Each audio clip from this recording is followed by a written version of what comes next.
जय श्री राम मित्रों। तो दोस्तों, पिछले ऑलमोस्ट 1.5 महीने से हम लॉकडाउन में हैं, अपने अपने घर पे रुके हुए। तो हमारे इस मनोरंजन के लिए, हमारे इसको ताण हल्का करने के लिए सरकार ने कई सारे उपक्रम किए, जैसे रामायण महाभारत टीवी पे चालू किया, और अभी तो श्री कृष्ण और विष्णु पुराण भी चल रहा है। तो ये रामायण और महाभारत, ये सब तो देखिए हमारी पिछले वाली पीढ़ी ने तो ये सब देखा हुआ है और उनको पढ़ने भी मिला था, लेकिन हमारी जो पीढ़ी है उनके तरफ ये ज्ञान पहुँचा ही नहीं और हमने कभी देखा भी नहीं। तो जब ये टीवी पे हमें देखने का मौका मिला तो ऑब्वियसली देखिए कंटेंट तो बहुत बढ़िया है और दिल से बना है, तो दिल को लगता है, इसलिए करोड़ों लोगों ने देखा। और ऑब्वियसली रामायण ने तो एक एपिसोड ने वर्ल्ड रिकॉर्ड बना दिया, 8 करोड़ लोगों ने देखा वो। तो ऐसी जो अच्छी चीज़ें होती है वो हमेशा चलती है, लेकिन इस समय प्रॉब्लम ये हो गया कि बहुत सारे लोगों के दिल में जैसे आग ही लग गई। और हमारे एक सेक्युलर जर्नलिस्ट ने तो ऐसा भी आर्टिकल लिख दिया कि रामायण देखने से बच्चों की आंखें खराब हो रही है। अरे वाह, मतलब घंटों तक पबजी खेलने से आंखें खराब नहीं हुई, रात भर जागकर मनी हाइस्ट और गेम ऑफ थ्रोन्स की बिंज वॉच कर रहे हैं, उससे आंखें खराब नहीं हुई, लेकिन 2 घंटे के रामायण से आंखें खराब हो गई।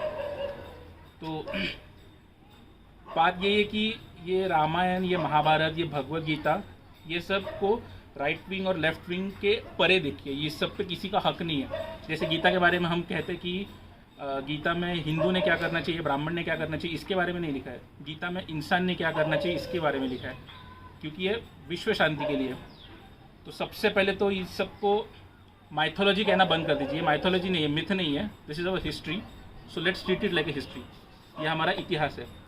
तो इसके बारे में जब मैं रिसर्च कर रहा था, तो while researching about it I came across a poet name Ramdhari Singh Dinkar, जिन्हें हम राष्ट्रकवि कहते हैं। तो इनकी ये रश्मिरथी नाम की कविता है, जिसमें समर का वर्णन इन्होंने किया है। ये इतनी बेहद खूबसूरत कविता है, वीर रस में इसका वर्णन किया हुआ है। तो मैं खुद परेशान हो गया कि जो है मेरे जैसा इतिहास में रुचि रखने वाला और पॉलिटिक्स पसंद करने वाला लड़का इतने सालों के बाद इस कविता को पढ़ रहा है। तो एक नॉर्मल लड़का जिसको इंस्टाग्राम के बाहर किसकी दुनिया होती है पता ही नहीं है, जिसको इस सब बातों में इंटरेस्ट नहीं, उसके लिए तो ये कविता, ऐसे धर्म ग्रंथ कभी आएंगे ही नहीं उसकी ज़िंदगी में। तो मेरी यही एक कोशिश है कि एक कविता के बारे में लोग जान सके। और जैसे रामानंद सागर ने कहा था रामायण के बारे में, वैसे मैं ये कहूँगा कि ये पूरा हमारा पूरा धर्म नहीं है, लेकिन ये सिर्फ एक प्रयास है कि आपको इसके बारे में रुचि निर्माण हो और इसके बारे में आप अपने ऊपर और रिसर्च करें और जानकारी लें इंटरनेट से। तो दिनकर जी को प्रणाम करके मैं रश्मिरथी पढ़ना चाहूँगा। ये तब की बात है जब कृष्ण दुर्योधन के सभा में गए थे शांति दूत बन के। तो वर्षों तक वन में घूम घूम, वर्षों तक वन में घूम घूम, बाधा विघ्नों को चूम चूम, सहधूप गाम पानी पत्थर, पांडव आए कुछ और निकर, सौभाग्य न सब दिन सोता है, देखे आगे क्या होता है। मैत्री की राह बताने को, सबको सुमार्ग पर लाने को, दुर्योधन को समझाने को, भीषण विध्वंस बचाने को, भगवान हस्तिनापुर आए, पांडव का संदेशा लाए।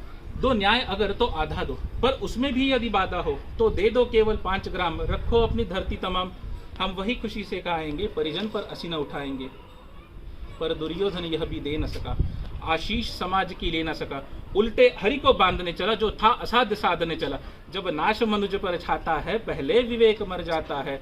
हरि ने भीषण हुंकार किया, अपना स्वरूप विस्तार दिया, डगमग डगमग दिग्गज डोले, भगवान कुपित होकर बोले, जंजीर बढ़ाकर साध मुझे, हाँ हाँ दुर्योधन बांध मुझे, हाँ हाँ दुर्योधन बांध मुझे।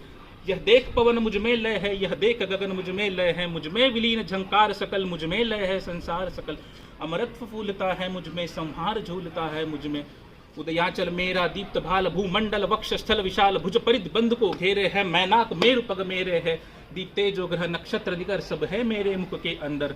दृग हो तो दृश्य अकांड देख, मुझ में सारा ब्रह्मांड देख, चर अचर जीव जगक्षर अक्षर नश्वर मनुष्य सुर जाति अमर। शतकोटि सूर्य शतकोटि चंद्र, शतकोटि सरित सर सिंधु मंद्र, शतकोटि विष्णु ब्रह्मा महेश, शतकोटि विष्णु जलपति धनेश, शतकोटि रुद्र शतकोटि काल, शतकोटि दंडधर लोकपाल, जंजीर बढ़ाकर साध इन्हें, हाँ हाँ दुर्योधन बांध इन्हें, हाँ हाँ दुर्योधन बांध इन्हें।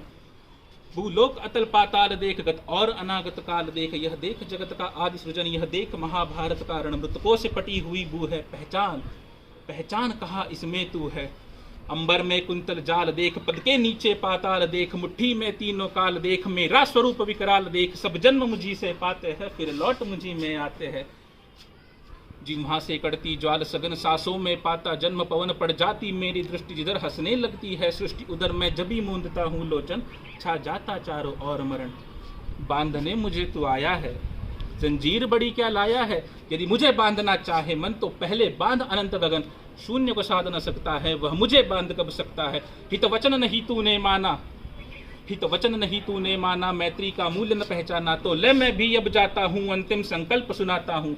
याचना नहीं अब रण होगा, जीवन जय या कि मरण होगा। टकराएंगे नक्षत्र निकर, बरसेगी भू पर वन्य प्रकर, फणशेष नाग का डोलेगा, विकराल काल मुंह खोलेगा। दुर्योधन रण ऐसा होगा, दुर्योधन रण ऐसा होगा, फिर कभी नहीं जैसा होगा। भाई पर भाई टूटेंगे, विषबाण बूंद से छूटेंगे, वायशृगाल सुख लूटेंगे, सौभाग्य मनुज के फूटेंगे।